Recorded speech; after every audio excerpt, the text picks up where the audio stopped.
जीवन में धन कमाइए, पैसा कमाइए, परिवार चलाने के लिए सब जरूरी है, लेकिन इसमें आप अपनी संस्कृति को भूल जाएं, ये तो बिल्कुल ठीक नहीं है, ये तो बिल्कुल बढ़िया नहीं है। सिरादे एक बार जयकारा लगाइए, बोलो बांके बिहारी लाल की जय, श्री हनुमान जी महाराज की जय जय जय जय श्री राधे। एक आध महीने में एक बार एक लोटे में 1000 छेद कीजिए, ऐसा हमने भी कर रखा है। जलधारा सहस्रेण सतैनेकोत्तरेण वाहा, 100 छेद या 1000 छेद उस घड़े में कीजिए और महीने में एक बार शेष धारा अभिषेक भगवान महादेव का कीजिए। ये बात कहाँ लिखी है? रुद्र संहिता के अध्याय नंबर 11 के श्लोक नंबर 65 में ये बात लिखी है। इससे आपके घर की वंश वृद्धि होगी, इससे आपका परिवार बहुत ऊपर जाएगा, घर में किसी भी प्रकार का वास्तु दोष पितृ दोष नहीं रहेगा।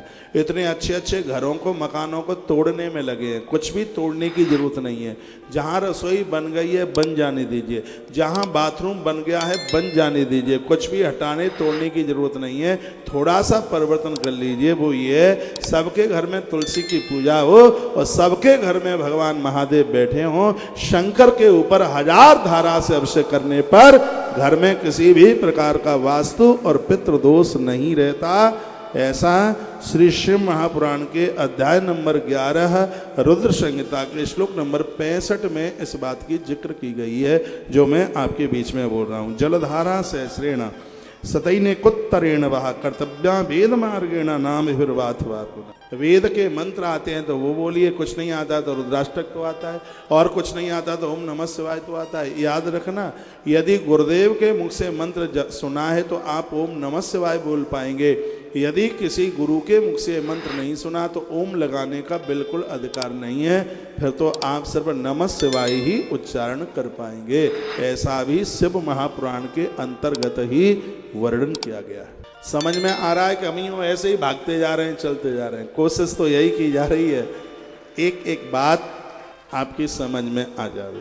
तो एक लोटे में 1000 छेद करवा लेना, एक तिपाही बनवा लेना। एक दिन मैंने और भी बोला है, सगरी समस्याओं का समाधान, आपको कहीं इधर उधर भागना ही नहीं पड़ेगा। महादेव घर में, मंदिरों में भीड़ लगे हैं, धक्का मुक्की हो तो घर में ही नर्मदेश्वर बिठा करके काम घर में कर सकते हो।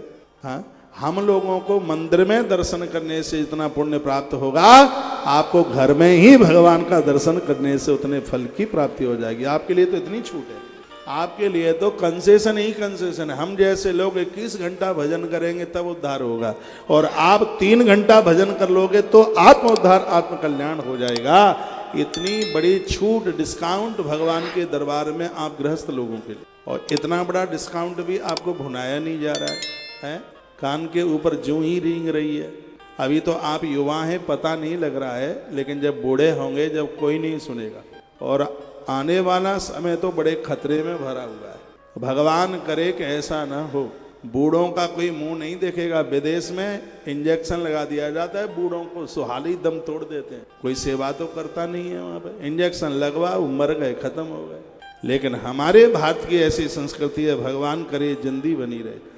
हमारे यहाँ बुजुर्गों की सेवा होती है, हमारे यहाँ बुजुर्गों का आदर होता है। हस्ते गृहीत्वा पुष्पाणि समुत्थाय कृतांजलि, पूजा के तत्पश्चात अपने हाथ में 10-5 फूल लेकर पुष्पांजलि कीजिए। प्रार्थयेत पुनरीशानम मंत्रेणानेन शंकरम, मंत्र आता है मंत्र बोलिए, नहीं तो प्रभु का ध्यान करके उनके ऊपर छोड़ दीजिए। अज्ञानादि वाज्ञान पूजाधिकम मया, इससे अज्ञान का हरण होता है। पूजा में कोई गलती हुई है, इससे उसका प्रायश्चित हो जाता है, इसको पुष्पांजलि कहते हैं।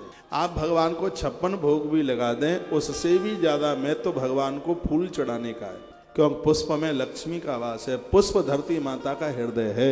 जब हम भगवान को फूल चढ़ाते हैं तो कहते हैं भगवान हमने अपना हृदय आपको चढ़ा दिया।